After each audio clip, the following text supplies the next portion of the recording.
Hey, welcome to Integrative Preparedness. I'm Steve Smith. Just got done uploading the one on hospital lockdowns, so I'm back to do one on the emergency declarations that we're having come out all around us. Um, my second son and I went up today to everything's getting canceled all over the place, right? Uh, schools are most of them are letting out for spring break, but considering not coming back afterwards, a lot of universities are closed. Just everything in the world is canceled, uh, except hockey. You know why? Because it's hockey. Okay, um, and we're taking the kids up tomorrow also to go ice skating, Nordic sports. Right? Okay. Um, but anyway, second son and I, after we got out of hockey this morning, went around and took a look at things. And just like I said, gas prices are coming down, and they're going to keep on probably. But we looked at a couple of WalMarts and grocery stores and all that, and we didn't really need anything. We just kind of went in to keep track. And I'm not necessarily staying away from. I'm not locking down in the house right now. I'd much prefer to be out there to where I see things with my own eyes, so I can kind of get an understanding personally of what's going on. Um, well, anyway, so we looked around, and boy, I tell you what, if you've got a stock of toilet paper and out back, you can make some money right now because nobody's got it and everybody wants it. I've got it. I bet you've got it too, right? Um, so anyway, as I said on the last one also, that I just got some texts, and I keep getting some here from friends. Ammo's out all over the place. Guns are going because an emergency, an SHTF, however it starts, is an all-inclusive situation, right? So those of us who know that are prepared, and of those who didn't are just now discovering areas where they are a little bit light, and they're trying to fix it. So we've had a couple of emergency declarations come out. The president has declared a national uh, emergency. Our state here in Kansas has declared an emergency. I think Missouri has too, right across the line here, and our county has. So it's important and a lot of this is to unlock avenues for being able to request and receive federal aid for different types of things. And I'm not an expert on that, so I'm not going to get into it. But that's basically, that's one of the main reasons.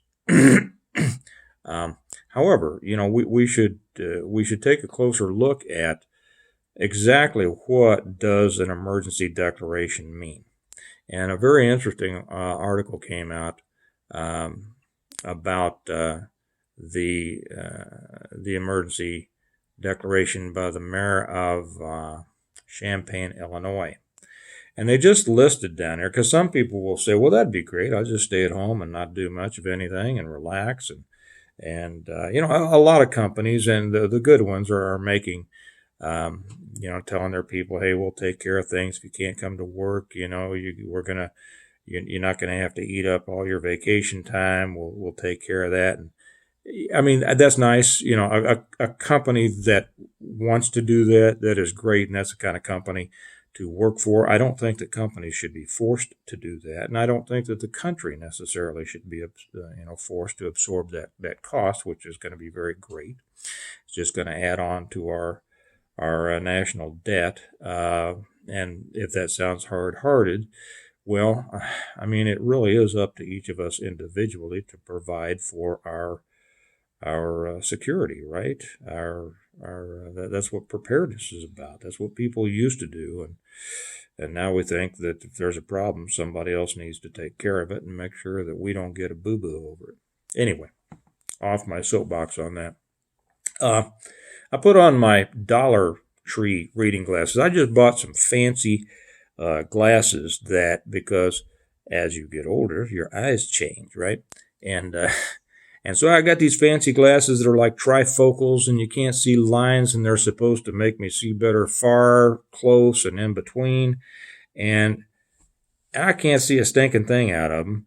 When I'm working up close on a computer, they do well on the road. I had no idea how much I wasn't seeing. But when I get them, when I try to work on here, the bottom part, which is the close part, is so small. I got to go like that. I look like some snooty librarian, from the 1950s. And I found that these that I pick up by the dozens at Dollar Tree, and that's why I do it, because I got them laying all over the place because they break and I lose them and whatever, I've got them in my jick bags and my every place in the world. I got a pair of glasses laying. And these do much better than those fancy Dan glasses that I've got. Okay. I keep glancing over here because I'm getting more and more texts and messages from my friends who are out about town right now and telling me everything that's going on. One of them says, and one of them who is tuned in and medically says he expects chaos to hit in about 3 days. We'll see. It's going to hit. We'll see. Anyway, I want to just read a few of the things when we're talking about a an emergency declaration from a government agency.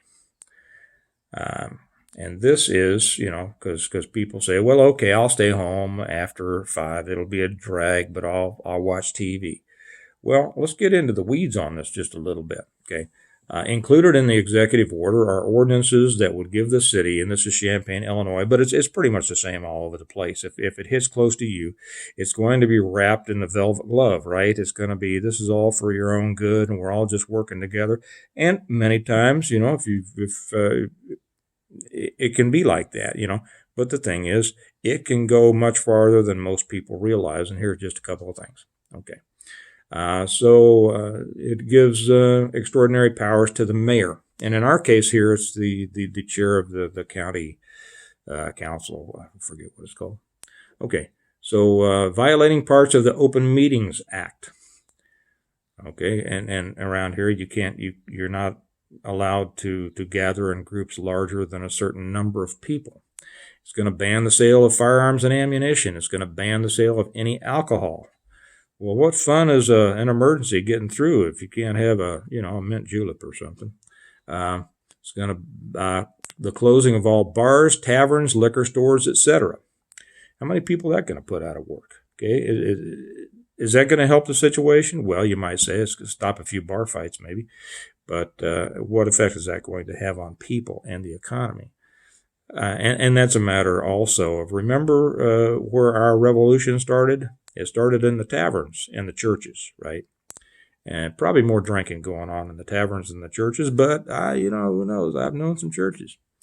It's going to ban the sale or giving away of gasoline or other liquid, flammable, or combustible products in any container other than a gasoline tank permanently fixed to a motor vehicle. How about that? I think I told a story on this in a previous video that I did some time ago. I remember the riots in Kansas City in 1968. I was 14 years old, and you couldn't buy gasoline in a container, and everybody's grass and weeds were knee high, and the place just looked like the dickens because they wouldn't sell gas in a container. So it's going to be the same here. So good luck. Make sure you go out and get yourself one of those hand things that looks like a golf club with a blade on it. It can direct the shutoff of power, water, gas, etc. So the government can say, hey, you know what, Smith, you don't need that. You don't need that gas anymore. You don't need that water anymore. You don't need that electricity anymore. We'll take care of you. We're setting up a nice little place out here at the Walmart parking lot. You'll recognize it because of the big chain link fence around it. Just go on out there and take your kids and your wife, and we'll take care of everything while we shut off the gas and the water and the electric at your house. It can take possession of private property and obtain full title to it. You believe that? I mean, do you really, people toss around this eminent domain stuff, but do they really think what that means? The government can take your property and the title to it. Does that seem fair? No. Does that seem like the country that our founders built? And that's a question that takes us in a whole new direction that's worthy of some thinking about, doesn't it? Maybe we'll get to that in the future. And prohibit or restrict ingress or egress to and from the city.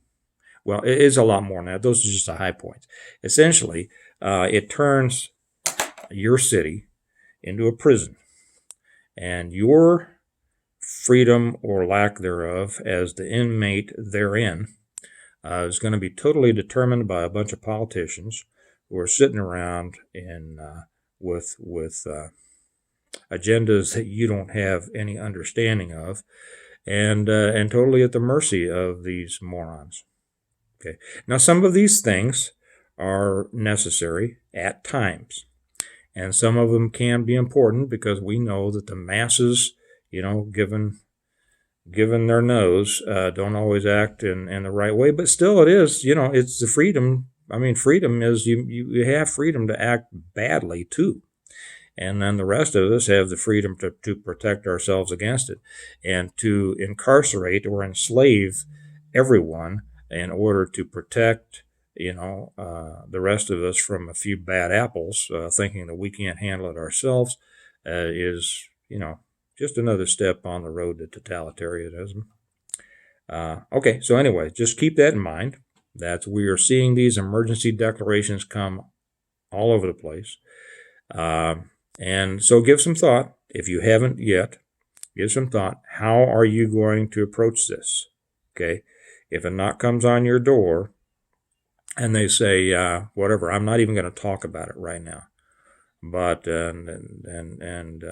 are you going to, you know what I'm talking about, okay? You know what I'm talking about. How are you going to handle it?